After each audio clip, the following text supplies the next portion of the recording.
Kúnlé ti dé o, Kúnlé ti dé. Kúnlé ti dé o, Kúnlé ti dé. Ọmọ Aláàfin ọ̀run ti gbòde. Oyin o, adùn ni. Ọmọ Aláàfin ọ̀run ti gbòde rẹpẹtẹ. Oyin o, adùn ni. Ọ̀rọ̀ tó mọ́gbọ́n wá làwa ó máa sọ. Èdè tó mọ́gbọ́n wá làwa ó máa pè. Orin wa tẹ ó máa gbọ́ ògbà nǹkan gbìn ni. Oyin o, adùn ni. Dékúnlé ní London, Dékúnlé l'Amẹ́ríkà, Dékúnlé ní Germany, Dékúnlé nílùú Èkó. Ará Amẹ́ríkà wọ̀nyí bàbá wọn lọ́wọ́ Ọlọ́run wà lára mi. Oyin o, adùn ni. Ìsọjí lẹ fẹ́ ṣe ètò yìí ni. Ọjà lẹ fẹ́ tà ètò yìí ni. Orin ẹ̀mí lọ́jáde ètò yìí ni o. Tó bá yá o kẹ́pẹ́ wá o. Dékúnlé ní London, Dékúnlé l'Amẹ́ríkà, Dékúnlé ní Germany, Dékúnlé nílùú Èkó. Ará Amẹ́ríkà wọ̀nyí bàbá wọn lọ́wọ́ Ọlọ́run wà lára mi. Oyin o, adùn ni. Ètò jígí ẹ̀mí, oyin ni, adùn ni, ẹ jẹ́ àjọ máa gbọ́. Ètò yìí oyin ni, adùn ni, ẹ jẹ́ kájọ máa la ní gbogbo alẹ́ Tuesday, kájọ máa gbọ́, ká máa jẹ mùkúntùn ẹ̀. Olúwa ó bùkún fún wa o. Àwa ń sún mọ́dún, ọdún náà ń sún mọ́ wa. Àwa ń sún mọ́dún o, ọdún náà ń sún mọ́ wa o. Ọba mi mọ́ gbà wá o, mọ́ jẹ́ àfòṣìṣọdún o. Àwa ń sún mọ́dún, ọdún náà ń sún mọ́ wa. Àwa ń sún mọ́dún o, ọdún náà ń sún mọ́ wa o. Ọba mi mọ́ gbà wá o, mọ́ jẹ́ àfìyàṣọdún o. Olódùmarè mo dé mo túbá. Ọlá tó yẹ fún ọ ni mo gbé dé, mo wá kí ọ lódidi odidi. Pípé ni ọba tó pọ̀ nínú ìwà mímọ́.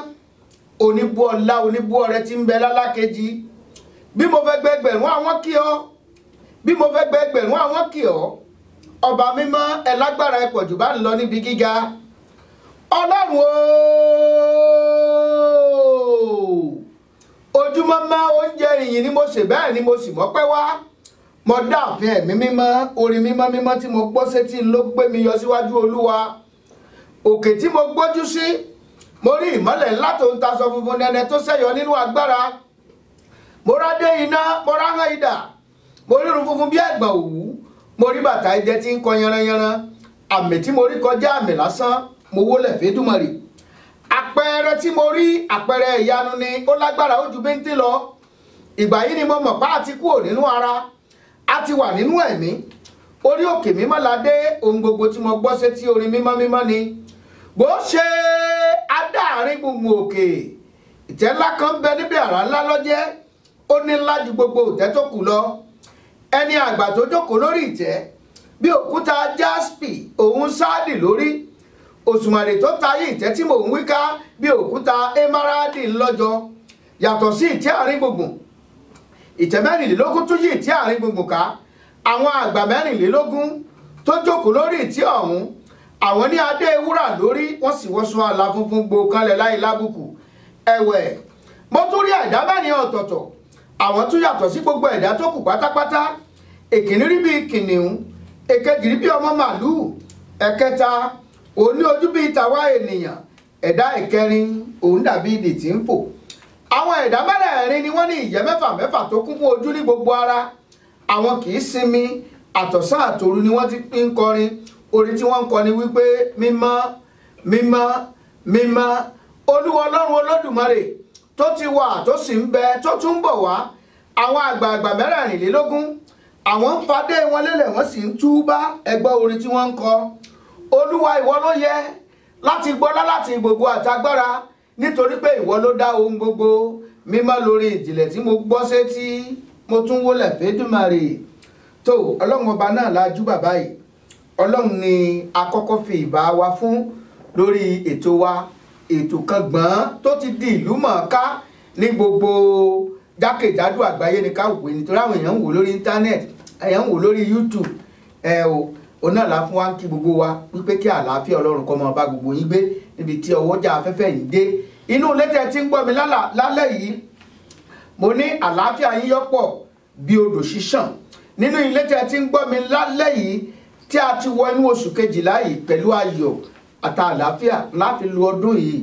Ohun kan ọdún tí í ṣe ire tí í ṣe ìbùkún Ọlọ́run fi fún wa gẹ́gẹ́ bí ẹ̀bùn tí mo máa ń fún gbogbo èèyàn ní ìgbà tí n bá dé orí ètò. N ò tí ì rọ́wọ́ tí náà o tí ì send Christmas gift èmi wá ń fún yín ní Christmas gift mi báyìí.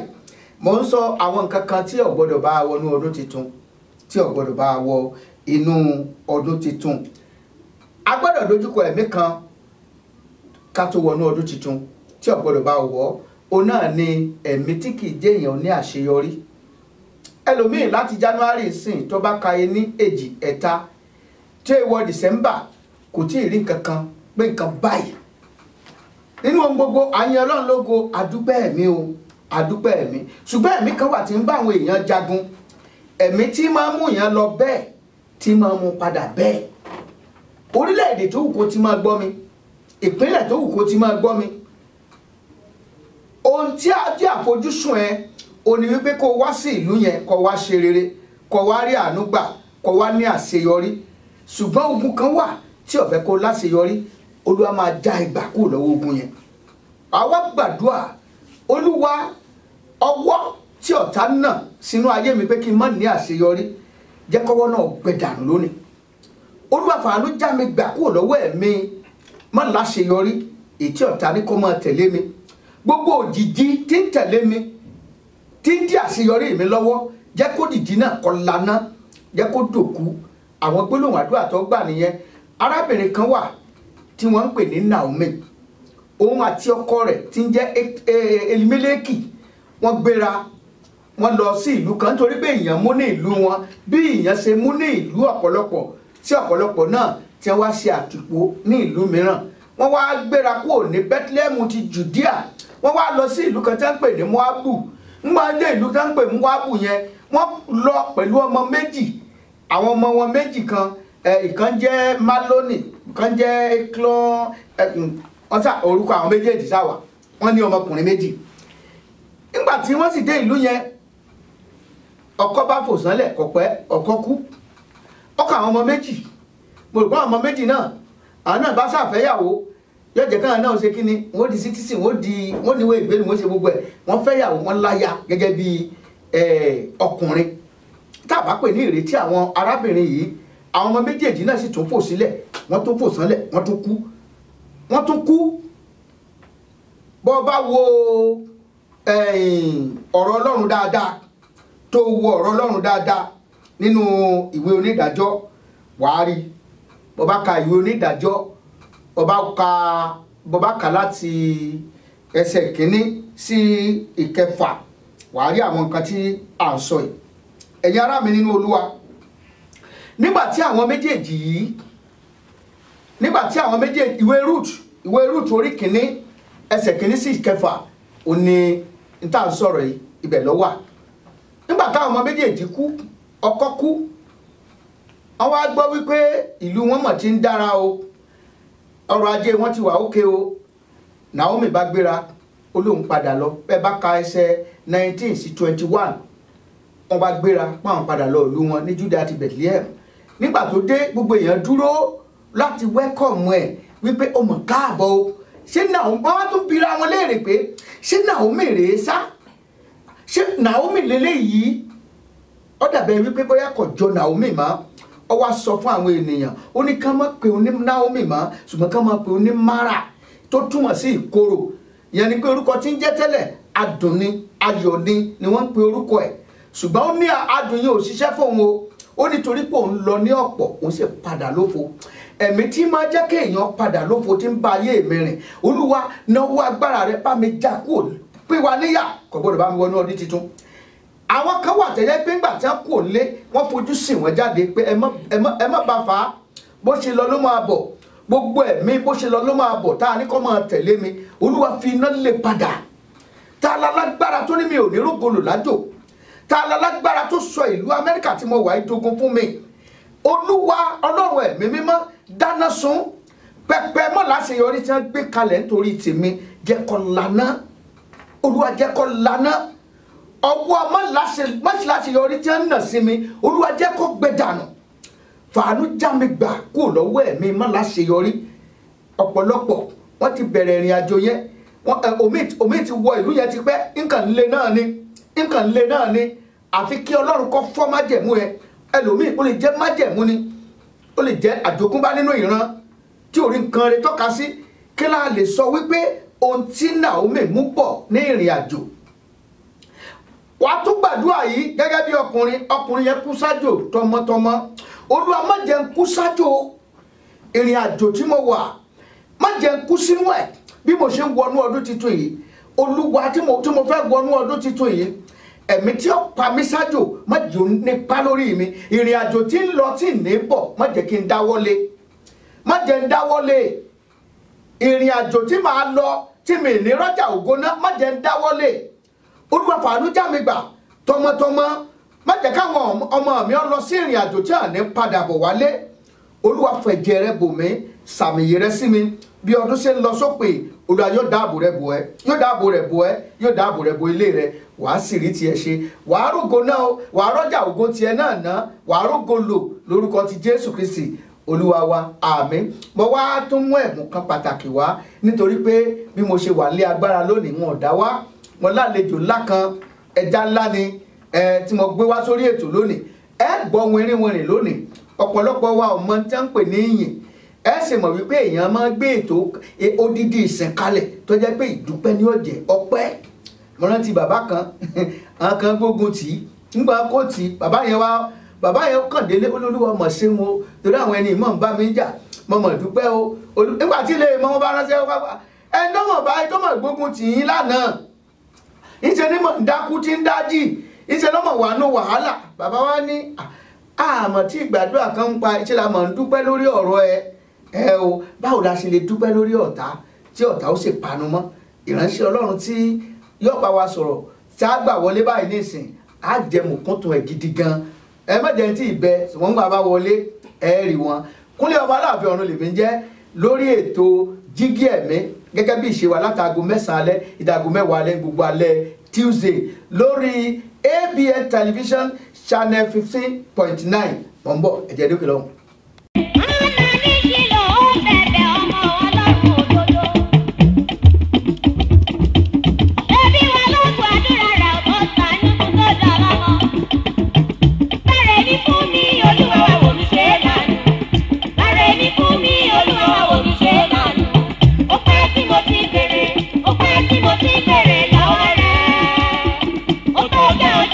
Olúwa wò mí ṣe lánàá.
jígí ẹ̀mí.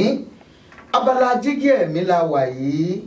Ṣé ẹ mọ̀ pé ètò jígí ẹ̀mí ọ̀kan gbọ̀n ni níbi tá a ti ń wora wa, tá a ti ń wòṣe wa, tá a ti ń wo ohun tó ń lọ láàrin Christendom. A tún ti wá rìnrìn àjò ẹ̀mí, a tún nágbára nágboro káàkiri, àwárí ẹja ńlá gbé. Ìwọ wá gbé ẹja ńlá wá sórí ètò yìí lónìí láti fọ̀rọ̀ jomitoro ọ̀rọ̀ pẹ̀lú ìránṣẹ́ Ọlọ́run kan pàtàkì, Evangelist John Kẹ́hìndé Oyèwọlé. Ẹ káàbọ̀ sórí ètò. Ẹ ṣé gan olóòtú. Ẹ bá mi kí àwọn ará ilé. Ẹ kúlé ní àkè ara ilé, ẹ̀kọ́ ọ̀nà àkè ìrọ̀nà. Ó kí gbogbo ọkàn tó ń gbọ́ mi ní àṣálẹ́ yìí. Ire Ọlọ́run ló máa wọlé tọ̀ yín wá o. Èyí tó kù kí oṣù yìí ó parí, májẹ̀mú ọ̀tá ò ní ṣẹ lórí yín. Gbogbo agbára tó jókòó sí ààyè ẹ̀rí nínú ayé yín, ẹ̀mí máa finá gbé jáde, ẹ̀rí máa ráàyè jókòó. Ẹ kúlé, orúkọ tèmi ni Evangelist John Kẹ́hìndé Oyèwọlé, ọmọ arúgbó ọjọ́. Ó ta sí wa létí wípé ẹgbẹ́ ètò kan kalẹ̀. Àwa náà wá fi mú fúnlẹ̀. Ṣé lóòótọ́ ni àbó òótọ́ kọ́? Wọ́n lè gbé 7 Sunday méje kalẹ̀ láti fi ṣe ìdúpẹ́. Ẹ bá mi yàn lẹ́lẹ̀, kí ló bá yẹ dé? Bẹ́ẹ̀ ni, gbogbo olórin kan ló sọ pé ní gbogbo ọ̀nà ẹ ṣe é, ní gbogbo ọ̀nà ẹ ṣe o bàbá. Ẹ̀rù Ọlọ́run máa ń bà mí lọ́pọ̀ ìgbà torí pé ọ̀nà tọ́lọ́run máa ń bá ṣiṣẹ́ rẹ̀ ìyanu ni. Nínú oṣù tá a lò tán yìí bí ọ̀sẹ̀ 3 sẹ́yìn báyìí, èmi àti àwọn ìránṣẹ́ Ọlọ́run kan la sọ̀rọ̀ ní inú ọ́fíìsì wa ní ilé ìjọsìn wa. Ilé ìjọsìn wa, àwa ń bẹ̀ là sọ̀rọ̀. Lẹ́mí mọ́ ní pé ká gbàdúrà, bí tá ti ń gbàdúrà lọ́wọ́ Ọlọ́run ní ọmọ mi, yìn mí fún Sunday méje. Mo ní Sunday méje, ó ní ìrọ̀lẹ́ Sunday méje, ẹ̀yìn mi. Èmi àti ìránṣẹ́ Ọlọ́run yà wá wo kàlẹ́ndà, bàtà máa calculate ẹ̀, Sunday kìíní, Sunday kejì. Sunday keje gangan wá jẹ́ Sunday tó gbẹ̀yìn ọdún 2017. Ẹ̀rù wá bá wa pé Ọlọ́run ṣe wà, Ọlọ́run wa yìí, Ọlọ́run tó lágbára ni. Kí ni Ọlọ́run ò ṣe sẹ́yìn? Ọlọ́run náà ló yẹ ká máa yìn. Pàápàá jùlọ èmi yìí, orin ìyìn ló gbé mi débi tí mo dé yìí torí pé ayé mi ò jọ mẹ́ni tó yẹ kó máa lè dúró wájú ènìyàn. Ṣùgbọ́n Ọlọ́run àti àánú rẹ̀ àti ìyìn rẹ̀ ló gbé mi dúró. Ìyìn ó máa mú kí ènìyàn rí ààyè fún ẹni tí ò sáàyè fún. When you praise God, He give attention. You get attention of God. Torí pé gbogbo ọkàn ènìyàn lèyàn máa fi yìn. Tọ́lọ́run wá ń béèrè fún ìyìn lọ́wọ́ wa. Ó túmọ̀ sí wípé Ọlọ́run ó ti ní ìkọ̀kan tó fẹ́ ṣe. Ó wá fẹ́ ká fún òun lóúnjẹ ẹ̀mí tí ó mú kí ohun ìyìn yẹn, torí gbàgbọ́pọ̀ gbà àwọn èèyàn wọn máa ń sọ pé Olúwa ṣe fún mi tó bá ṣe mí láàánú máa polongo rẹ. Kì í ṣègbà tó bá ṣe ṣàánú ni kó tó polongo ìyìn. Yìn kó wá wo tó fẹ́ tẹ̀yìn yẹn jáde. Ọlọ́run ní ká yìn òun fún Sunday méje, a sì ti bẹ̀rẹ̀ láti November 19 tí a sì kàn kọjá ní ọ̀sẹ̀ Sunday tó kọjá 26. Lágbára Ọlọ́run tá a tún tẹ̀síwájú ní Sunday tó ń bọ̀ náà. Sunday tó ń bọ̀. Ṣé àárọ̀ ni ìyìn yẹn máa ń wáyé ni àbí ìrọ̀lẹ́ àbí sọ́òru àbí àkókò wo ni? Ìrọ̀lẹ́ Sunday méje ni mo gbọ́ látẹnu Ọlọ́run. Ìrọ̀lẹ́ Sunday méje á bẹ̀rẹ̀ rẹ̀ ní aago 6. A sì ń parí rẹ̀ ní aago 9. Aago 6 sí aago 9 a sì ń yìn pẹ̀lú ọwọ́ ìyìn. It is pure worship, kò sí àmúlùmọ́là ìwàásù ìyìn nìkan. Ṣáà rí àwọn olórin ẹ̀mí tí ń bọ̀ ń bẹ̀ náà. Bẹ́ẹ̀ ni àwọn olórin ẹ̀mí tí Ọlọ́run ti ń lò fún wa láti on the 19 tí a ti bẹ̀rẹ̀, wọ́n sì wà ní àyíká wa pẹ̀lú oore ọ̀fẹ́ Ọlọ́run. Olórin ẹ̀mí tí Ọlọ́run máa lò fún wa ní Sunday tó ń bọ̀ yìí náà ni Dickness Adéolú Olúsànyà. Dickness Adéolú Olúsànyà láti orílẹ̀-èdè Nàìjíríà. Àti tó máa ń bá wa yìn Ọlọ́run ní Redeem Camp nígbà táwa sí wa. Bẹ́ẹ̀ni gbogbo àyàmọ́ Redeem ẹ̀kọ́ oríire Ọlọ́run fún wa lẹ́bùn tó lágbára. Bẹ́ẹ̀ náà ni àwọn olórin ẹ̀mí tí Ọlọ́run fi ta iṣẹ́ ìránṣẹ́ wa lọ́rẹ, iṣẹ́ ìránṣẹ́ Mercy of Christ Development Ministry. Àwọn bíi Sister Adérónkẹ́ Démọ́nì olórin ẹ̀mí ni wọ́n, àti Sister Florence Adódò olórin ẹ̀mí ni wọ́n tí Ọlọ́run máa lò fún wa. Sister Ṣọlá, gbogbo wọn ni Ọlọ́run fẹ́ lò pẹ̀lú èmi ọmọ yín náà. Ó dàgbà mọ àgbìyànjú díẹ̀ bíi. Ó dàbẹ̀ bẹ́ẹ̀ mọ fún trumpet ìgbà kan. to the glory ilé of ìdẹ́gbẹ̀ God. trumpet wà náà kẹwàá fún wa lórí ètò. Ọlọ́run tí èèyàn bá fi bẹ̀rẹ̀ pẹ̀lú Ọlọ́run èèyàn gbọ́dọ̀ fi sílẹ̀. O gbọ́dọ̀ sọ pé mo ti ju ohun tí Ọlọ́run fi gbé ọ dìde lọ. Trumpet yẹn wà nínú àwọn nǹkan tí Ọlọ́run fún mi lórí ọ̀fẹ́ láti máa fọn láti kékeré tí mo fi wọnú iṣẹ́ ìránṣẹ́ fúlẹ̀. Trumpet yẹn pẹ̀lú sax díẹ̀ àti Ọlọ́run ti fún wa lẹ́bùn orin díẹ̀ náà tá a fi ń yan Ọlọ́run. lọ́dà ń pa àwọn olórin ẹ̀mí àwọn olórin gan lọ́lọ́run ní kó síwájú báyìí nísìn àwọn ló pọ̀ lọ́lọ́run pèsè náà inú iṣẹ́ ìrànṣẹ́ jù báyìí nísìn. In fact sẹ́mọ̀ wípé nínú iṣẹ́ ìránṣẹ́ tí ò bá tí ì sí ìyìn, because I discovered that the aspect tí a ti lè rí ojú Ọlọ́run tó ìyìn ni ò tí ì rí. Àwẹ̀ nígbà míì Sátánì lè manipulate ara ẹ̀ wọnú àwẹ̀. Àdúrà nígbà míì Sátánì lè manipulate ẹ̀ wọnú àdúrà, ṣùgbọ́n kò lè manipulate wọnú ìyìn torí Ọlọ́run gangan ló ń jẹ́ ìyìn. Tó bá ń gbàwẹ̀, ibi tó ti ń gbàwẹ̀ tó ń gbàdúrà lọ́wọ́, Sátánì lè gbé èrò kan wá, èrò yẹn á distract ẹ wá ó nígbà tó ti bẹ̀rẹ̀ sí ní ro nǹkan míì, ọkàn yẹn ti máa lọ Olúwa mò ń gbàdúrà ní Sátánì àrígbókù. Ṣùgbọ́n tó bá yin Ọlọ́run lọ́wọ́ tí ìyìn bá jójú ìyìn. ṣé máa ṣẹlẹ̀ sẹ́yìn pásọ̀ náà ni. tí ìyìn bá lójú ìyìn tán wàá gbàgbé ohun tó jẹ́, wàá gbàgbé ẹni tó ohun tó ní, wàá gbàgbé ipò tó wà, wàá gbàgbé ohun tó ń ṣẹlẹ̀ sí ọ. ìyìn yẹn máa mú ọ sùúrọ̀ mọ́ Ọlọ́run fúnra rẹ̀. á jẹ́ kí ohun ìṣẹ́gun pọ̀ nínú ìyìn. A lot of deliverance ló máa ń ṣẹlẹ̀ nínú ìyìn. ọ̀pẹ ní fọlọ́ yẹn ni pé bàbá yan Ọlọ́run lógo àkókò yẹn àti ẹ̀ní rántí bíìlì mọ́ wọ́n lè mọ gbàdúrà kí ṣùgbọ́n mọ́rọ̀ bíìlì ẹ̀mẹ̀sán bíìlì. tó bá gbàdúrà lọ́wọ́ ṣùgbọ́n tó bá yan Ọlọ́run lọ́wọ́ kò sí nǹkan tó fẹ́ rántí mọ́. Your mind, your spirit will be attached with heaven, and the atmosphere will change tremendously. Wàá dé rí i pé ohun ìkorò tó ti wà nínú èèyàn gan tí wọ́n bá yin Ọlọ́run lọ́wọ́, kò sí ẹni tó yin Ọlọ́run tó bá gbé ìkorò wọnú ìyìn kò wọ́n sòun àti ìkorò yẹn lọ́wọ́ kúrò mẹ́mọ́. béèyàn bá tiẹ̀ dẹ̀ wá wò láti January náà dé December bàbá bóṣù ìṣèdúpẹ́ náà ó tó bẹ́ẹ̀ ojú bẹ́ẹ̀ lọ. ẹ rí i pé àwọn orílẹ̀-èdè wa tá a wà níbí Amẹ́ríkà, ẹ rí i pé wọ́n ya ọjọ́ kan sílẹ̀ tí wọ́n ní ká máa fi ṣe ìdúpẹ́ Thanksgiving.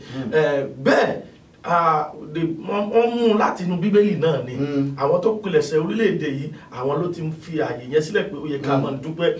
Tí a bá dúpẹ́ láti ìsìn di òpin ọdún ó tó bẹ́ẹ̀ ó jù bẹ́ẹ̀ lọ, nítorí pé tó bá wo January àmọye ìṣẹ̀lẹ̀ ló ṣẹlẹ̀, February, March, April, ẹja wo tó ṣẹlẹ̀ nínú oṣù kẹjọ yẹn, ẹja wo flood tó omi ẹ̀kún omi tó yíyáwọ ìlú Olúwàbí yìí ní Houston bí àti káàkiri ẹ̀yà míì. Ẹ jẹ́ ká wo tọ́lọ́run ṣe, ẹ wo àwọn tó bá lọ, ẹ wo àwọn tọ́lọ́run dá sí. Àwọn míì gan wọn ò sí nínú ẹ̀kún omi, àmọye wàhálà ló ń dé bá wọn. Ó tọ́pẹ́ ó jọpẹ́ lọ. mo wá fẹ́ béèrè gbọ̀ngàn ibo lẹ fẹ́ lò gan-an, ibo lẹ fẹ́ lò láti ṣe orin ìyìn yẹn àti kí lorúkọ ìjọ yín.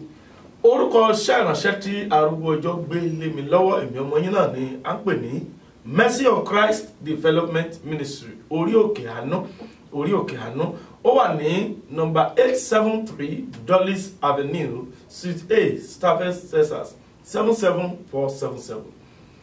bó láti dé bàbá ti jọ́gbọ̀ ẹ̀ Ẹ bá ti gbé sórí kábí Nàìjíríà ní sanfọ bá ti dé ànàpájà gbọ́kadà ẹ tí gbàgbé ní ó dàbẹ́ tẹ́bá ibikíbi tí ẹ bá ti ń bọ̀ tẹ́ bá ti fi sí orí GPS yín bóyá ń bọ̀ láti Highway 6 ní tẹ́ bá ń bọ̀ láti Highway 6 wá sí ọwọ́ òkè báyìí tẹ́ bá ń bọ̀ tẹ́ bá ti ní pé ẹ lọ sí tẹ́ bá ti dé Dulles ẹ̀yà sọ́wọ́ òsì yín tẹ́ bá ti gbé sórí GPS ibi yìí orílẹ̀-èdè yìí ti mú rọrùn láti débi tá a bá lọ wọ́n tà ti fi sórí GPS yẹn pé 873 Dulles Avenue, Suite A, Stafford, Texas 77477.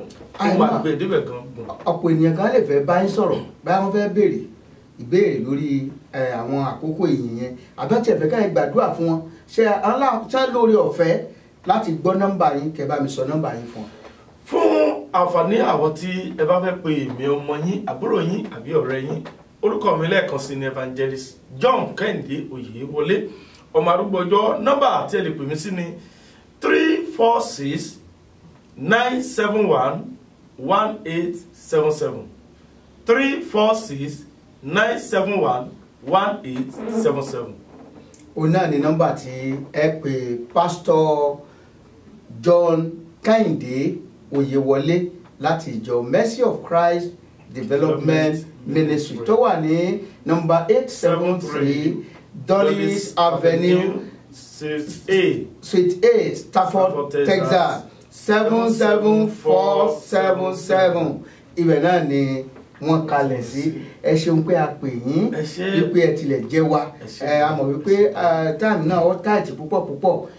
Bàtún ní nǹkan kan wà tí mo sì máa gbé padà wá sórí ètò yìí o. Ẹ̀yin nǹkan kan yẹn ẹ ní ojú yín rí tó náà, ìrírí yín yẹn a máa fi orídìí ètò kan láàfin ṣe.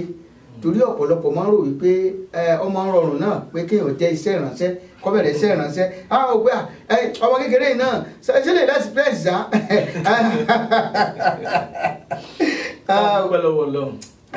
Ọjọ́ kan wà odidi ètò láìsí a wà béèrè ìrírí yín bó lẹ́sẹ̀ ṣe bá Kristi pàdé gan, kí ni ìrìn àjò yín nínú ìgbésí ayé ìgbàgbọ́ yìí bọ́lọ́hun ṣe wá pè yín tẹ̀ fi bára yín lẹ́nu iṣẹ́ ìránṣẹ́. Ọjọ́ ń bọ̀ tí a pè bẹ́ẹ̀ ẹ ṣe púpọ̀. Adẹ̀fẹ́ mo tún fi eléyìí náà ṣe pé ẹ̀yin náà pé pẹ̀lú àṣẹ Ọlọ́run àjọ máa ṣe ìpàdé ìyẹn náà ni. Àmín. Ti gbogbo ojú tó ń gbọ́ mi. Gbogbo àná làwọn abẹ àtàwọn síta báńkẹ́ náà gbogbo àná ká gbé kámẹ́rà yín dání o torí a fẹ́ kọ́ mọ sóò kọ́ mọ ẹja tó ní láìfù ni bó ṣe rí nu à ń bọ̀ ná ẹja dókè lọ́hùn.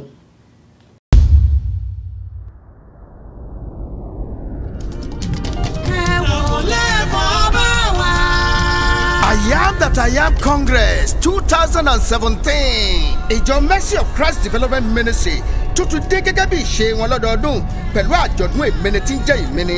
I Am That I Am Congress tọdún yìí yóò tún yàtọ̀ gbọ́ngbọ́n ó sì kàn sí pẹ̀lú torí tìlù la ó fi bẹ̀rẹ̀ pẹ̀lú àwọn làmìlaka olórin ẹ̀mí láti orílẹ̀-èdè Nàìjíríà Lady Evangelist Bísí Aláwìyé Àlùkò.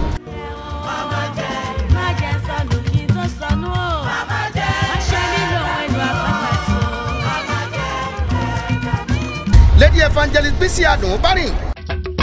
Mo gbéga Jésù Kristi mo gbéga mo gbé ọdẹ o Jésù Kristi mo gbéga ìwé lọ́ba àwọn ọba olórí ayé mà ní ọ̀hún hallelujah mo gbéga. Ní àdúrà àánú òdìdí ojú mi.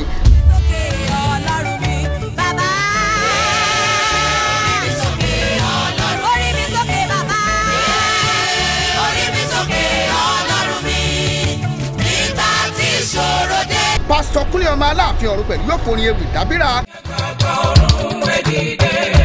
Lórúkọ Jésù mo dúró lórí àpáta ayérayé ilẹ̀ mìíràn ìyanrìn ni mo tẹnu mi bẹ̀jẹ̀ Jésù gbogbo ara mi kìkì ẹ̀jẹ̀ olùgbàlà áńgẹ́lì tí ń bẹ níwájú mi gbani èyí tí ń bẹ lẹ́yìn mi gbani áńgẹ́lì tí ń bẹ lọ́wọ́ ọ̀tún mi gbani èyí tí ń bẹ lọ́wọ́ òsì mi gbani.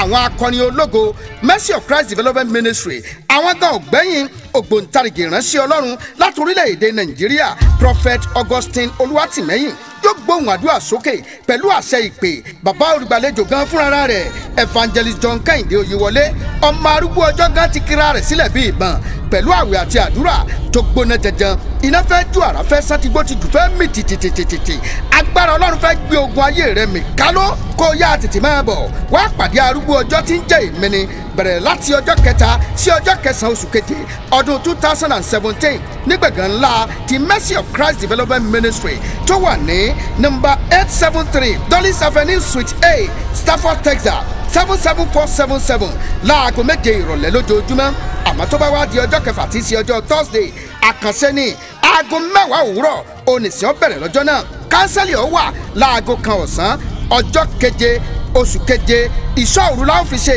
bẹ̀rẹ̀ láti aago 10 alẹ́ ọjọ́ ìsinmi làṣekágbà aago 10 òwúrọ̀ oníṣẹ́ ó bẹ̀rẹ̀ pẹ̀lú ìdúpẹ́ wá bá Jésù olùgbàlà pàdé kó o sì bọ́ kúrò nínú ìṣòro rẹ tí ẹ bá ń fẹ́ ẹ̀kúnrẹ́rẹ́ àlàyé ẹ pè Evangelist John Kẹ́hìndé Oyèwọlé lórí aago 346-971-1877 I Am That I Am Congress mọ́ṣálá ìwà níbẹ̀ àjọ̀dún ọdún kejì ni o Jésù lolúwa.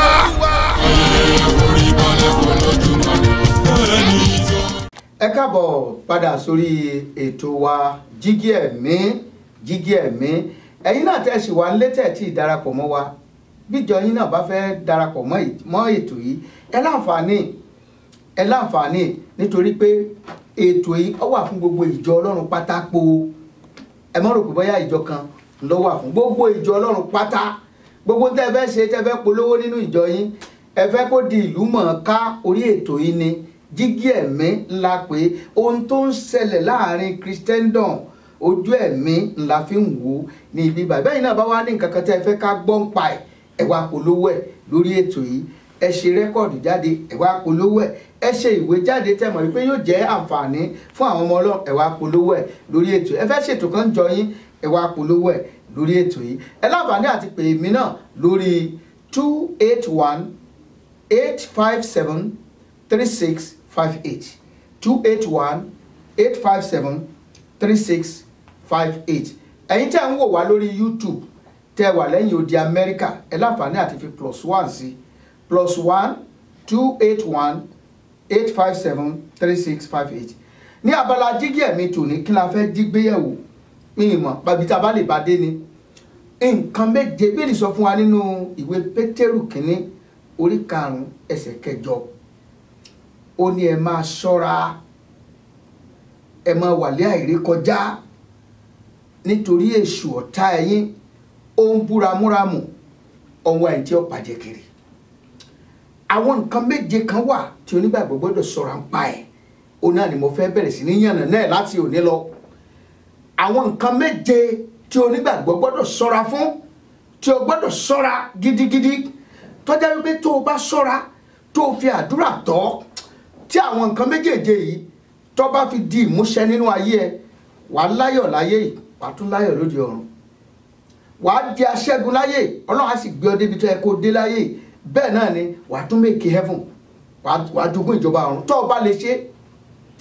ohun àkọ́kọ́ tí onígbàgbọ́ gbọ́dọ̀ kọ́kọ́ ṣọ́ra fún ó ní èṣù ó yà ọ́ lẹ́nu a gbọ́dọ̀ ṣọ́ra fún ìdí tí a gbọ́dọ̀ fi ṣọ́ra fún èṣù ní àrékérekè ó ní àrékérekè ṣé ẹ wá rí èṣù yẹn agbára kan la àfún lágbára kò rí lójúkorojú kẹjọ sọ̀rọ̀ lójúkorojú báyìí kẹjọ sọ̀rọ̀ lójúkorojú torí pé àwọn òfin kan wà tó de nǹkan ti ẹ̀mí ṣùgbọ́n ó lè gba ẹnu èèyàn kan sọ̀rọ̀ sí ọ ó lè gba èṣù ń gba ẹnu aya á sọ̀rọ̀ sí ọ fún ọkọ èṣù ń gba ẹnu ọkọ á sọ̀rọ̀ fún aya èṣù ń gba ẹnu PA á sọ̀rọ̀ fún ọ̀gá ẹ̀ èṣù ń gba ẹnu ọ̀gá á sọ̀rọ̀ fún ọmọ ẹ̀yìn ẹ̀ àpẹẹrẹ rèé o Jésù sọ wípé mò ń lọ sí Jerusalem òun lọ rè kú báyìí torí pé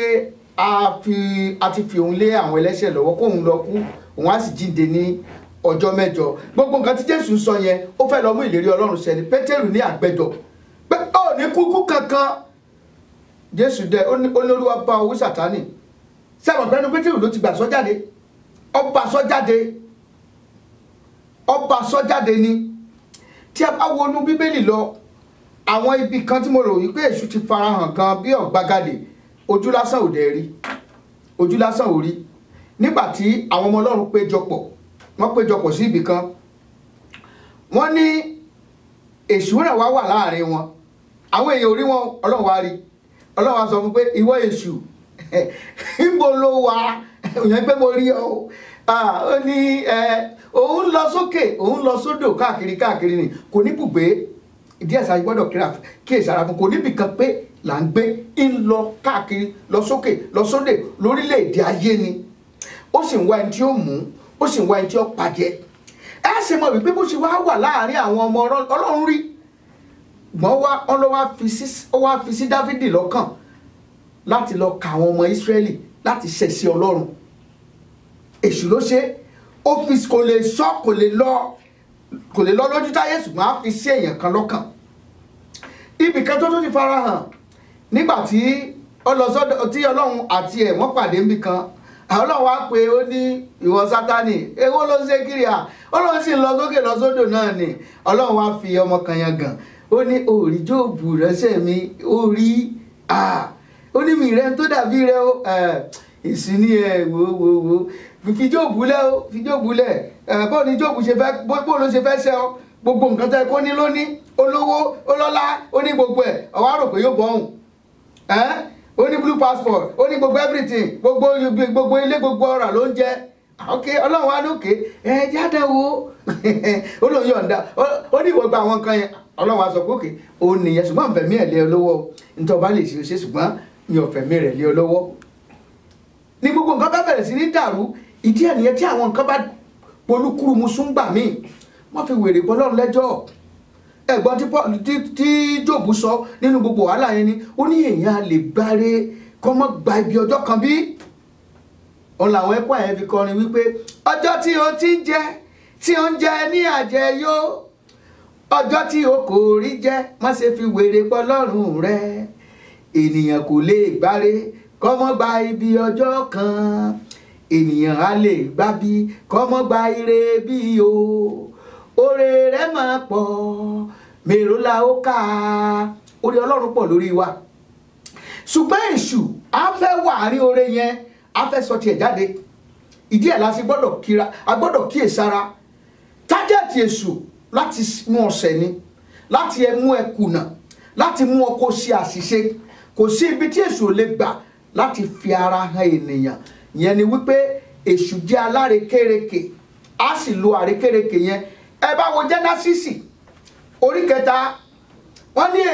ejò jẹ́ alárekérekè ó gbanú ejò ṣé ẹ mọ̀ pé lákòókò ìgbà yẹn tọ́lọ́run dá ènìyàn àtẹranko àti kìnìún Ọlọ́run fi wá jọba lórí wọn ni gbogbo àwọn nǹkan wọn yẹn ń gbádùn nínú ọgbà Édẹ́nì ejò yẹn dàbí tó rẹwà tẹ́ pé ọmọ ń bá ṣeré àwọn obìnrin inú ẹ̀ gan lè ṣùgbà tó fi sọ̀rọ̀ jáde ọba obìnrin yẹn sọ̀rọ̀ ń bọ̀ tan obìnrin yẹn jẹ tán ó ní ọ béèrè ẹwà rékèrèkè tó lò ń bọ̀ kọ́kọ́ wá ó ní ìjẹ́ máa ń jẹ lára èso ọgbà ìbí obìnrin yẹn ní a máa ń jẹ ṣe bó yẹ kóbìnrin náà ó sì dá dúró ń bẹ̀ tó bá jẹ́ pé àtètè máa ń fura ọmọ Ọlọ́run yìí sọ̀rọ̀ púpọ̀ jù ìbéèrè kan wọ́n béèrè ọ̀dọ̀ àwọn ẹgbẹgbẹ̀rún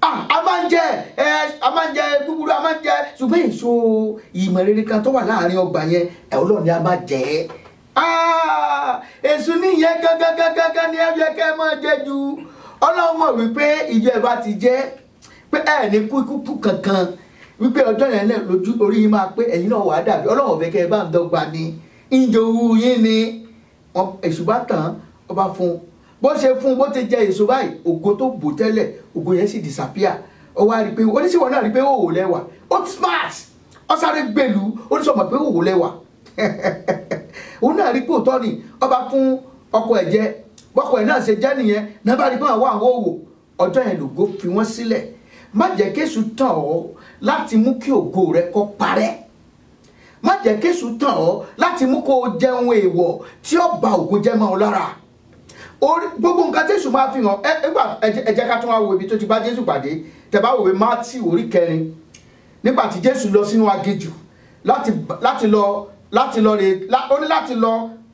lọ dán wò Bible sọ and when the tempter came unto him nígbà tí olùdánwò wọn àgbélésù bẹ́ẹ̀ yẹn o when the tempter came unto him ìgbà tí olùdánwò dé ọ̀dọ̀ rẹ̀ ìbéèrè lọ́kọ́kọ́ jùlú tẹ̀wọ̀n pé ìbéèrè náà ló jùlú Éfà ìbéèrè yẹn ló jùlú òun náà ló tó wá jùlú Jésù ó wá béèrè ó ní wípé ebi ń pa Jésù lákòókò yẹn ó ti yẹ kó break fast yẹ fasting for 40 days 40 nights ó ní òkè tí ìwọ bá ṣe ọmọ Ọlọ́run tòótọ́ pàṣẹ fáwọn òkúta wọ̀nyí kó di àkàrà kó sì máa jẹ ṣùgbọ́n Jésù wà sensitive ó kíyèsára ó ṣọ́ra ẹ máa kíyèsára àwọn nǹkan tá a máa kíyèsára fún ni o ó ní èṣù ló sọ̀rọ̀ yìí ó ní a ti kọ́ pé ènìyàn ò lè wà nípa àkàrà nìkan ọ̀rọ̀ náà ló sọ bẹ́ẹ̀ o ènìyàn kò lè wà nípa àkàrà nìkan bí kò ṣe nípa ohun ọ̀rọ̀ tó bá tiẹ̀ ẹnu Ọlọ́run jáde wá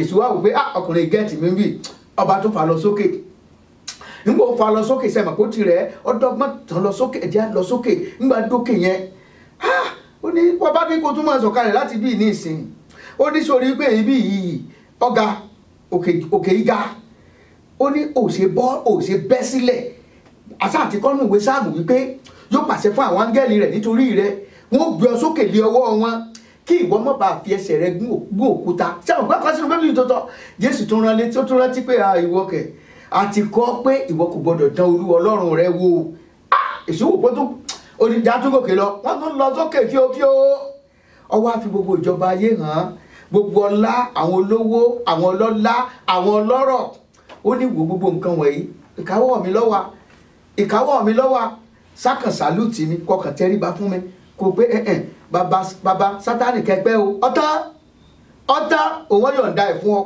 ẹ sì mọ̀ pé àwọn tí bá ń tẹ̀lé èṣù lẹ́yìn tó ẹ pé èṣù náà bá jẹ wọ́n rí owó bìrìbìrì wọ́n máa ń rí ìkan tiẹ̀ wá sí o ti jẹ yóò tán ó ń sọ ó kódà ariwo tí ń pa kiri ni pé èṣù gangan lọ́nà wípé Jésù èso ọ̀nà oríṣiríṣi tí wọ́n fi ń tàwọn èèyàn jẹ́ nìyẹn o lórí social media èṣù wá ń lò ó kọ́kọ́ blackmail àwọn ìránṣẹ́ Ọlọ́run náà ó wá through àwọn tẹ̀rù pọ́n ní fèmí náà ló ṣe blackmail wọn tí wọ́n bá blackmail wọn tán ó wá ń gbé àwọn tiẹ̀ bẹ́ẹ̀ sì ni pé adékèrékè èṣù ni ó ìdí ẹ̀ làwọn Ọlọ́run ṣe gbọ́dọ̀ ṣọ́ra ẹ gbọ́dọ̀ ṣọ́ra sí oríṣiríṣi ntẹ́ ń gbọ́ lórí social media ẹ gbọ́dọ̀ ṣọ́ra lórí oríṣiríṣi àwọn ìwàásù òdì tí ó bá ìrere mú ẹ jẹ́ àkíyèsára torí èṣù tí ṣe ọ wá sọ fún pé tí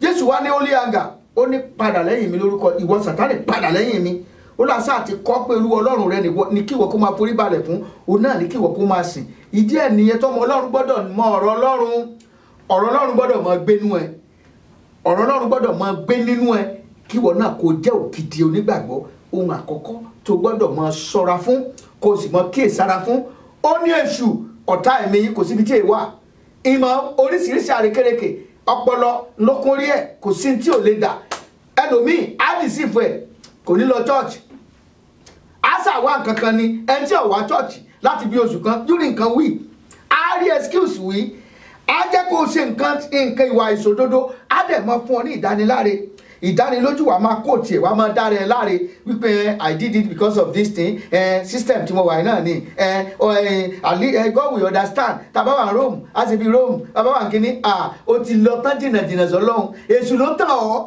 àbí kọ́ dára ẹ gbà Olúwa fàánú já mi gbà kó lówó ogun èṣù tó fẹ́ mú mi padà ẹlòmíín bọ̀ wà nílé ó gbóná janjan ìpàdé àdúrà gbogbo ẹ̀ ní máa lọ ẹlòmíín lórí òkè Olúwa ni wọ́n fún mi físà ń bá dá Amẹ́ríkà wọ́n sì hàn o wọ́n jẹ́rìí o wọ́n wà sọ̀rọ̀ rẹ o láti tó ti dá Amẹ́ríkà kọ̀ lọ chọ́ọ̀chì mọ́ kọ̀ lọ tẹ́ God understand wá sí tàárọ̀ wá sí tọ́lọ́sàn wá sí tọ́lóru gbogbo ẹ̀ ló ń ṣe èyí tó lọ chọ́ọ̀chì náà kọ́ bá dé chọ́ọ̀chì náà oorun ni kùlà àtúmọ̀ sọ pa wọ́n kọ́lọ́ nǹkan ṣàánú fún ọ iṣẹ́ èṣù nìyẹn oríkìríkì ọ̀nà lèṣù ń gbà ẹlòmíà ni pásítọ̀ yẹn kò kí mi dáadáa tó kò pè mí mo wá chọ́ọ̀chì wọn kò pè mí èṣù ló ń tàn ọ́ ṣé ìpá bá lọ́rùn àpáṣe pásítọ̀ ló ń bá ọ lọ ẹ jẹ́ á ṣọ́ra fún àwọn nǹkan wọ̀nyí àrékérekè èṣù ni kí ni nọ́mbà 2 tá gbọ́dọ̀ ṣọ́ra fún ó ní ẹ̀ṣẹ̀ màá yànnà náà kí n tó yànnà náà ẹ jẹ́ ń dókè lọ́hùn náà káfíjó lára.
lẹ́yìn mi.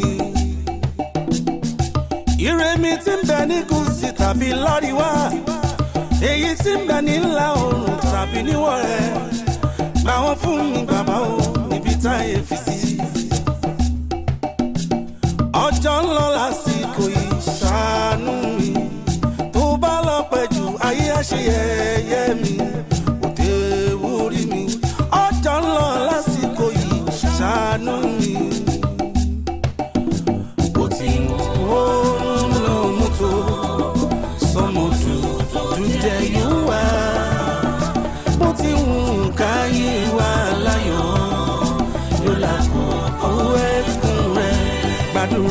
Gbàdúrà ọba olóore gẹ́gẹ́ bí àwọn ti gbé ọ. jẹ́ káwọn ọmọ rẹ̀ rà ó látúbọ̀ tán ayé wa. Ìrànlọ́wọ́ aláìlẹ́nìkan. Ìrànlọ́wọ́ aláìlẹ́nìkan. Ìrànlọ́wọ́ aláìlẹ́nìkan kan o. Ìrànlọ́wọ́ aláìlẹ́nìkan. Níbo lójú rẹ̀ wà? A fẹ́ rí ọ, ojú àánú rẹ̀ dá. Sọ̀kalẹ̀ wá, ọjọ́ náà lórí ni ó ti wá ń rẹ ọkàn mi. Ìrànlọ́wọ́ aláìlẹ́nìkan. Ẹ káàbọ̀ padà sí orí ètò wa Jígí Ẹ̀mí ní gbogbo alẹ́ ọjọ́ ìṣẹ́gun látàgò 9 alẹ́ títí dàgò 10. Ètò kan gbọ́n ní ìlúmọ̀ọ́ká ètò ni a ti wà ní abala Jígí Ẹ̀mí. Mo lẹ́yìn tí ẹ fẹ́ darapọ̀ mọ́ wa ẹ pè mí lórí 281 857 3658 281 857 3658. À ń sọ̀rọ̀ nípa ohun méje tí onígbàgbọ́ gbọ́dọ̀ kíyèsára fún, tí onígbàgbọ́ gbọ́dọ̀ ṣọ́ra fún pẹ̀lú àdúrà tá a gbọ́dọ̀ focus, tá a gbọ́dọ̀ mú lókùnkúndùn. Àkọ́kọ́, gbọ́dọ̀ ṣọ́ra fún èṣù torí alárékérekè ni, ó ń búramúramù, ó ń rìn kiri ọ̀wọ́n ẹni tí ó pàjẹ́.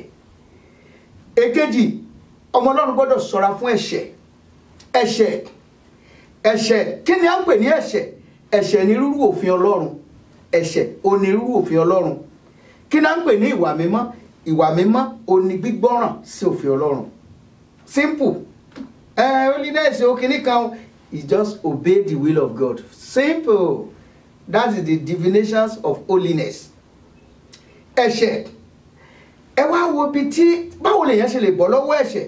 Ẹ̀ṣẹ̀ yẹn olólè àwọn bàbá wa kúrò ní ọgbà Édẹ́nì o. Olọ́gbàsó ògo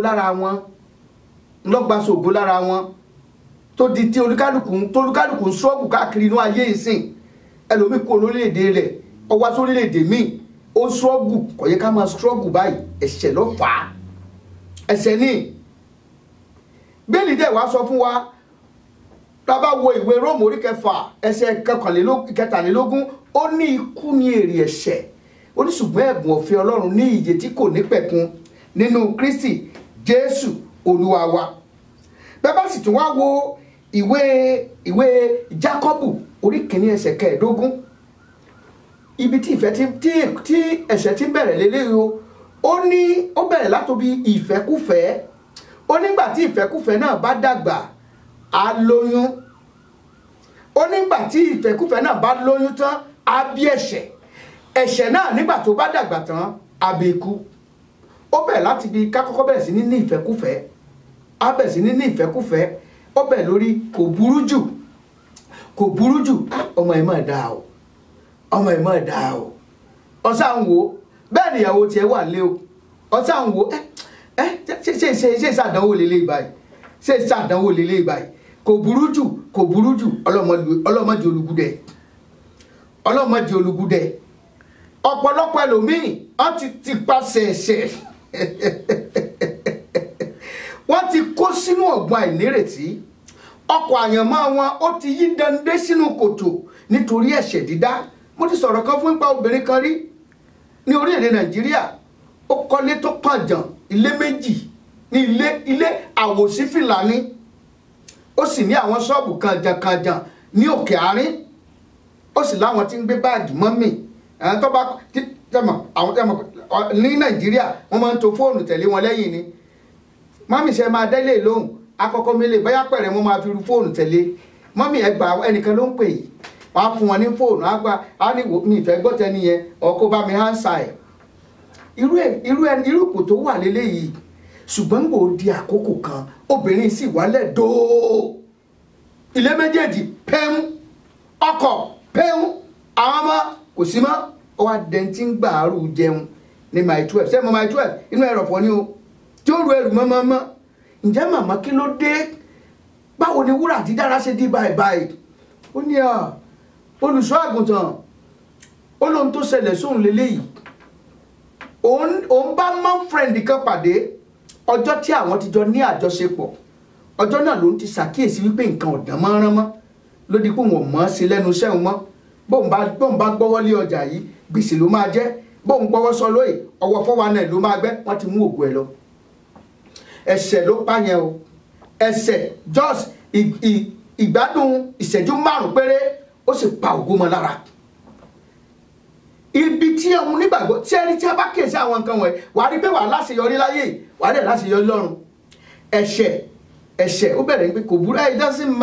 It doesn't matter you know where we are this country you have to do this you have to do this. o ti ń dọ́gbọ́n sí gbàgbọ́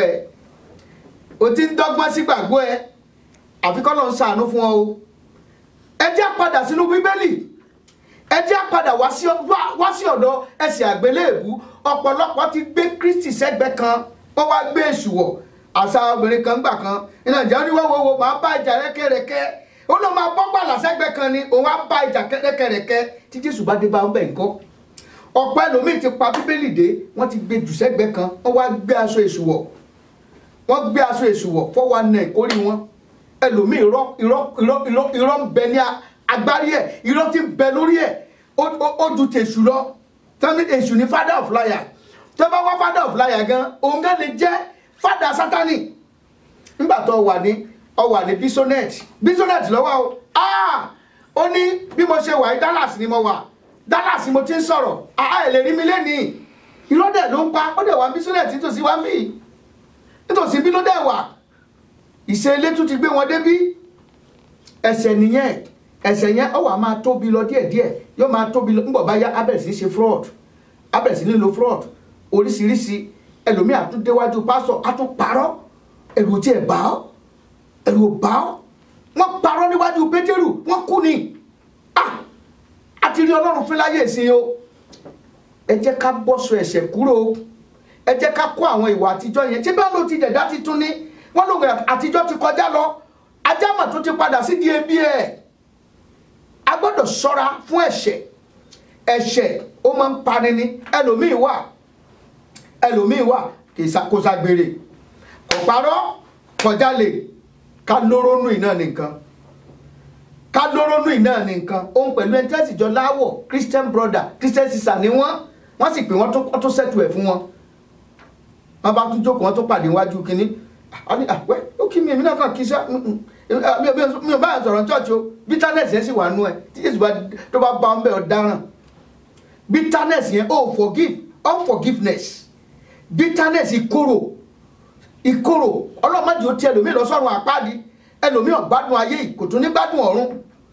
ọlọ́fàánú gbà mí kókó àdúrà rẹ nìyẹn. ẹ jẹ́ á lọ síwájú àgbélébùú lálẹ́ yìí, ẹ jẹ́ á lọ wá Kristi lọ́tun, ẹ jẹ́ á padà sínú bíbélì. níbo mo ti ṣubú dànù, níbo mo ti ẹlòmíì ti sọ ìgbàlànà tipẹ́tipẹ́, ó ti jìnnà sí Kristi tipẹ́tipẹ́. how will you lie and still feel comfortable? ó parọ́ ọkàn sì tún balẹ̀. ẹlòmíì á máa parọ́ báyìí ọkàn àtún balẹ̀, á tún máa wò èbó lójú pẹ̀lú irọ́. yóò máa wò yẹn lójú ọ̀nà ju ọkàn jẹ́ psychology tí wọ́n ń bì í máa yà mí lẹ́nu gbà mí wọ́n lọ́sà ti ranjú òun ojú báyìí. irọ́ sì ní ń pa lọ́kàn. ìwọ tó ń parọ́ ọmọ pé lọ́lọ́ ń pa, yí ara rẹ wò. Ọlọ́run ṣàánú fún ọ o, Ọlọ́run ṣàánú fẹ́mi ní ọ. gbogbo wa lọ̀rọ̀ ìbáwí kì í ṣe nìkan ṣoṣo, torí gbogbo wa ló fẹ́ dé ìjọba ọ̀run. èmi náà fẹ́ dọ́run, mo fẹ́ dọ́run.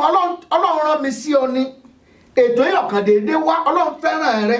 Ọlọ́run tí bàbá bá fẹ́ ìní máa báwí. ìwọ náà mọ̀ pé o ti padà, ìwọ náà mọ̀ pé o ti jìnnà rere. kọ́lọ́n kó ṣàánú fún wa ni.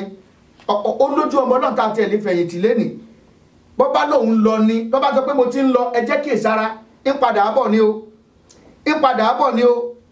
wọ́n bá lélẹ̀ telling I'm not around. ó dẹ̀ wà around, ọmọ ẹ̀dẹ̀ ń gbọ́ ìkọkúkọ ló ń kọ yẹn ẹ̀ṣẹ̀ ni. I'm not around. ó dẹ̀ wà around. ọmọ yẹn dẹ̀ mọ̀ pé ó wà around. ó tún ti kọ́ ilé irọ́ kan sínú ọkàn àyà ọmọ yẹn. májì ó yà ẹ́ lẹ́nu pé ńgbà tó bá dọjọ́ iwájú tọmọ yẹn bá wà màrá ó lè sọ fún wọn náà pé tẹ́lẹ̀rí I'm not around. òun náà sí around nìyẹn. ẹjọ́ ọmọ kan ni ó wá ń bà mọ̀mẹ́ ó dàbẹ̀ pé ó ní mọ̀mọ́ òun trouble ló bá ní kan lọ wá àwọn home pé kí wọ́n gbé mọ̀mọ́ òun lọ kán máa lọ tọ́jú ẹ̀. ọmọ rẹ̀ kan sì wà lẹ́gbẹ̀ẹ́. so ìgbà tó wá ń lọ ọmọ ẹ̀ wá ń bè lọ́wọ́ dáàdì ẹ̀ how ni that place where grandma lives now yes the price is not too much ó ní yes ó ní torí pé tí òun náà bá ti dàgbà tó bá ti tó èjì yẹn so àwọn á lè arrange so that òun náà lè máa gbé bẹ́ẹ̀ ó ti fi ọ̀nà hàn ọmọ yẹn nìyẹn pé hóòmù ló gbéyà àti ẹ sí nígbà tí wọn náà bá dẹ̀ dàgbà a máa gbé ẹ lọ sí hóòmù yẹn ọmọ tó parọ́ létí ẹ̀ irọ́ yẹn máa dàgbà sí ni o ibi ẹ̀ṣẹ̀ wà nìyẹn o oríṣiríṣi nǹkan ló jẹ́ ẹ̀ṣẹ̀ káwo àwọn ọmọ méjì ká máa sọ pé àtọkọtaya ni wọ́n ẹ̀ṣẹ̀ ni o sọ́nà yàn wọ́n papọ̀ ọlọ́run ràn wá lọ́wọ́ ẹ jẹ́ ká tún dé òkè lọ́hùn ká lọ sábẹ́lá ọgbọ́n ká yéṣu káfí kásẹ̀ abala yìí lẹ̀.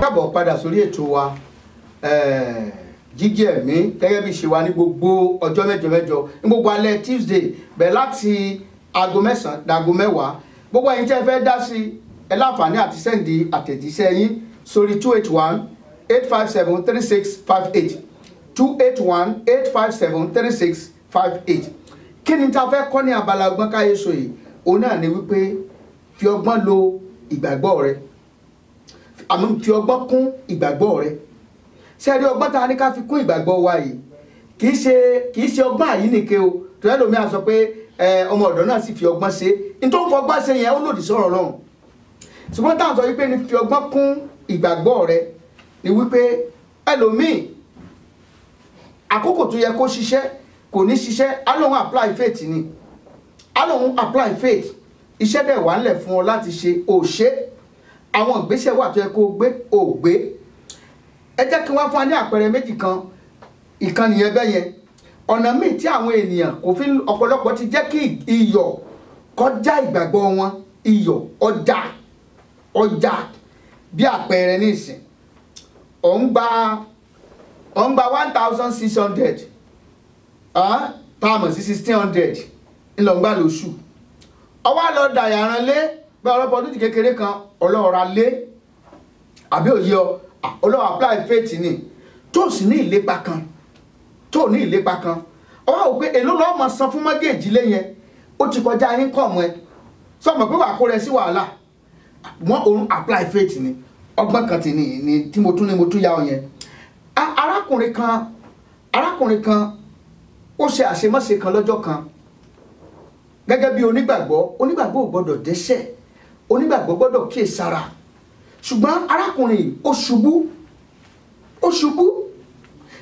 ẹ jẹ́ ká wá bira wa téèyàn bá ṣubú kí ló yẹ kó ṣe ó yẹ kó dìde ńgbò gbójú sókè onípásítọ̀ òun ò gbọ́dọ̀ gbọ́ ìdákọ̀ pásítọ̀ náà onípásítọ̀ òun ò gbọ́dọ̀ gbọ́ torí ọ̀rọ̀ tí mò ń wí ó jáde nínú Evening Times ní around 1979 or 80 ó jáde nínú Evening Times bí Evening Times náà ń pè bí Evening Standard náà ń pè lákòókò yẹn ó jáde ń bẹ̀ onípásítọ̀ òun ò gbọ́dọ̀ gbọ́ ǹjẹ́ kí ni ìgbésẹ̀ tó gbé ó lọ pokùnso sínú yàrá ó wá kọ́ sí orí tébù wípé òun ṣe àṣemáṣe ó ní kí àwọn ọmọ òun fẹ́ mọ kọ́ ọmọ kan ní kèmárì ó lọ́wọ́ mọ kọ́ wọn ní bóyá kọ́ mathematics ó ṣáà ṣe mistake ibẹ̀ sáà ni oyún dé ẹni tí ètí màárì ó fún arábìnrin yẹn lóyún ó fún sista yẹn lóyún ọba kúkú lọ rèé pokùnso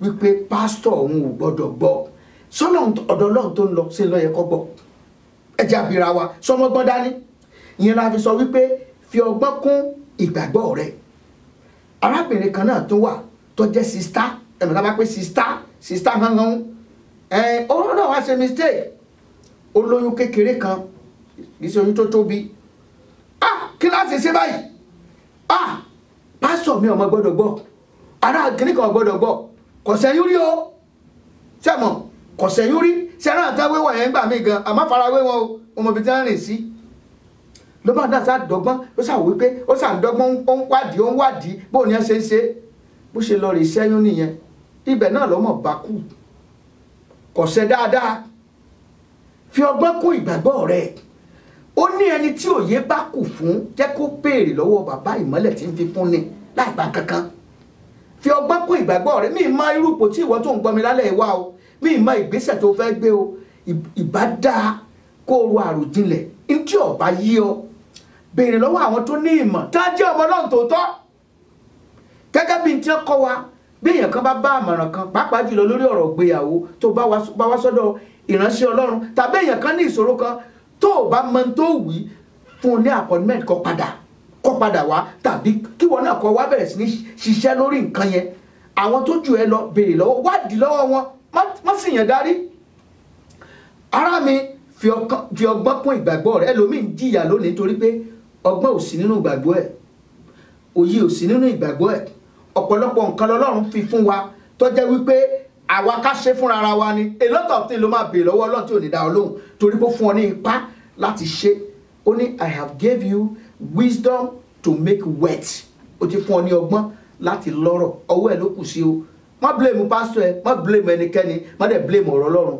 ìwọ ló kù kó wá ọgbọ́n kọlọ́run kó sì ràn ọ́ lọ́wọ́ wá méṣọ̀ pé ọgbọ́n Ọlọ́run lọ wá o má lọ àrókèrèké Sátánì o ẹ̀wọ̀n ọ̀dọ́ náà fọgbọ́n ṣe irú ọgbọ́n wo yọ̀dà fún ọ fọgbọ́n kún ìgbàgbọ́ rẹ̀ kí dùn kó pọ̀ símbà náà lọ bẹ oge jẹ́ máa dúpẹ́ lọ́wọ́ gba àwọn tá a jọ ṣètò lẹ́ni ọmọ bá ń kẹ́ mi obìnrin takun obìnrin bí ọkùnrin nu iṣẹ́ tí ń ṣe ń bì bí 200 èèyàn bá dáyà kó iṣẹ́ yẹn gan bá náà lè tí ì ṣe yanjú ṣùgbọ́n náà fún lórí ọ̀fẹ́ grace olúkálùkù yàtọ̀ọ̀tọ̀ ilé mi ṣe máa kí ní ìgbà gbogbo ó dẹ̀ dúró sánsán wọ́n bá dúró sí di kámẹ́rà kì í dúró ẹ̀gẹ̀ẹ̀gẹ̀ ó ṣe o Olúwa bùkún fún ọ bákan náà ni mo dúpẹ́ lọ́wọ́ olórí oko bámbám bàbá ti lọ wọ́n ti lọ tó kò wá jẹ báyìí ọdún ń bọ̀ bàbá gbọ́dọ̀ sọdún fún wa o Paul Arówólò mo kí níbi tí ẹ wà ẹ kó palẹ̀ mọ́ ọdún o mo mọ̀ pé bí wọ́n gbó nínú ọdún yìí yọ̀dà fún wa ẹ ṣé gan o ẹ jẹ́ máa kí gbogbo ẹ̀yin olólùfẹ́ mi náà ẹ ṣé tẹ́ ń wò wá yìí tẹ́ ń fààyè sílẹ̀ tẹ́ ń wo ètò yìí yọ̀dà fún yìí o àárí ti wá ṣe o èmi náà ọmọ yín ni Jésù ọmọ wà pẹ̀lú wa nígbà gbogbo a ní sọ ìgbàgbọ́ nù o ìgbàgbọ́ ò ní dìgbàgbé mọ́ wa lọ́wọ́ èmi á mọ̀ wípé gbogbo ẹja tí ń bẹ nínú omi ẹ gbàdúrà kómi ọmọ gbẹ gbogbo ọ̀kàṣà tí ń bẹ lálẹ́ odò ẹ gbàdúrà kódò ọmọ fà torí tí omi bá gbẹ tàbí tí odò bá fà àtẹjà àtọ̀kàṣà ní ọ̀fara gbá ń bẹ̀ ìkòkò ní bẹ lórí iná níná gbárùkùrùkù tọ́ bẹ́ẹ̀ bí kòkò bá fọ́ bí ọbẹ̀ bá sì dànù ojú iná náà ó rí mọ̀ bo ẹ̀wọ̀n tá náà lọ kọ́bì kan tá lọ sí ìlú kan nítorí pé wọ́n fìyà jẹ wọ́n ọkàn wọn àwọn ará ilé tó ń dàgbò la tẹ́lẹ̀ ṣé àwọn náà ló tún gbọ́dọ̀ tún lọ kó wọn bọ́ bá ní ọkàn o máa ṣe rere torí gbogbo búburú tó o bá ti ṣe pátápó ó ń padà bọ̀ àbá ọ gbére tó o bá sì ṣe ń padà bọ̀ àbá ọ ẹ̀jẹ̀ á ṣe rere nítorí ẹ̀yìn ọ̀la Kúnlé ọmọ Aláàfin ọ̀run lèmi ń jẹ́ pẹ̀lú ògo Ọlọ́run á tún pàdé lọ́sẹ̀ tí ń bọ̀ Jésù lolúwa.